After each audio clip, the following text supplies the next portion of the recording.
Bonjour tout le monde, j'espère que vous allez bien. L'autre jour, je suis allée regarder sur le site du ministère de l'Éducation et j'ai été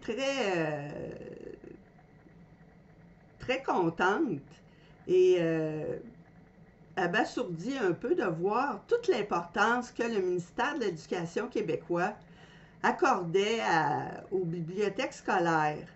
Ils font beaucoup d'efforts pour donner accès aux élèves québécois aux bibliothèques scolaires qui sont soit intégrées à leur école ou soit à proximité de leur école. J'ai lu sur ce site-là que le ministère de l'Éducation du Québec et les commissions scolaires investissent près de 20 milliards de dollars chaque année pour acheter des livres pour garnir ces bibliothèques scolaires-là. Alors, j'ai trouvé ça très important, ce qu'ils font là. Et comme je trouve ça très important, j'ai décidé d'en faire le sujet de cette vidéo. Alors, je m'appelle Carole Thibault, je suis écrivaine. C'est moi qui suis l'auteur de la série policière historique L'Horloge. Je vous inviterai, si vous voulez en savoir plus sur la naissance de cette série, à cliquer sur le lien qui se trouve dans la description de cette vidéo, qui va vous mener à une brochure explicative que j'ai créée moi-même.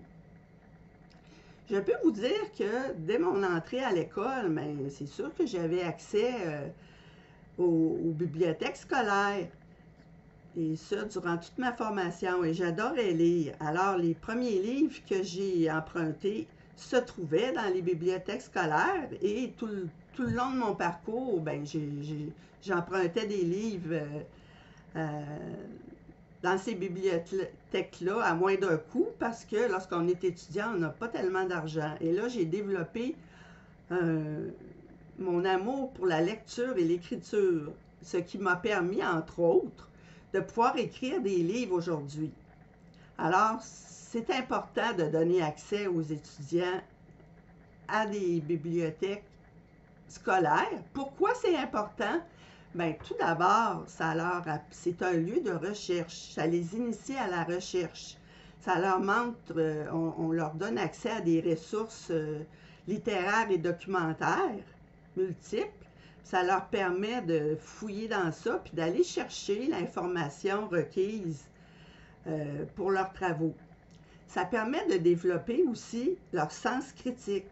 Parce que quand ils ont à faire des travaux, ils vont être amenés à sélectionner les informations adéquates pour faire ces travaux-là. Ensuite, c'est un lieu qui permet de connaître le monde et de se connaître. C'est un lieu d'enrichissement, c'est un lieu qui nous permet d'accéder à la culture. Donc, les étudiants vont pouvoir connaître le monde sous tous ses aspects géographiques, historiques, politiques, économiques, culturels, alouettes. C'est un lieu où on peut apprendre à se connaître mieux, à élargir nos horizons, à peaufiner notre pensée. C'est un lieu qui va stimuler notre curiosité et nous permettre de développer nos vitrines culturelles. C'est aussi un lieu où on va avoir accès à de la littérature nationale et internationale. C'est aussi un lieu très important parce que c'est là qu'on va y apprendre à devenir proactif et autonome. C'est très important là, pour plus tard dans la société pour avancer. C'est un lieu de différenciation parce qu'on va aller chercher notre pouvoir de connaissance personnelle. C'est un lieu où d'enchantement, d'émerveillement et de détente. Donc, c'est parce que ça stimule notre curiosité, ça nous permet ça nous donne la soif d'apprendre.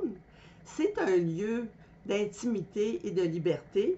C'est aussi un lieu qui reflète le projet éducatif de l'école, en ce sens que ça va nous permettre d'atteindre les objectifs de notre réussite. Alors, comme on vient de le voir, pour toutes ces raisons, c'est important de donner accès aux étudiants aux bibliothèques scolaires. Parce que c'est ça qui permet à l'enfant, finalement, c'est ça qui aide l'enfant à son développement global. Donc, un enfant qui n'aurait pas accès aux bibliothèques scolaires, bien, ça serait un enfant qui serait brimé dans son développement parce qu'il serait privé de plein de ressources qui sont très importantes là, pour se développer personnellement et scolairement aussi. J'espère que ces informations-là ont été intéressantes pour vous et utiles. Si oui, encouragez-moi en likant ou en aimant ma vidéo, en cliquant sur le petit pouce bleu. Et comme je vous le disais tantôt, si vous voulez en savoir plus sur la naissance de ma série historique policière L'Horloge, vous n'avez qu'à cliquer sur le lien à cet effet dans la description de cette vidéo. Merci de m'avoir écouté et à la prochaine!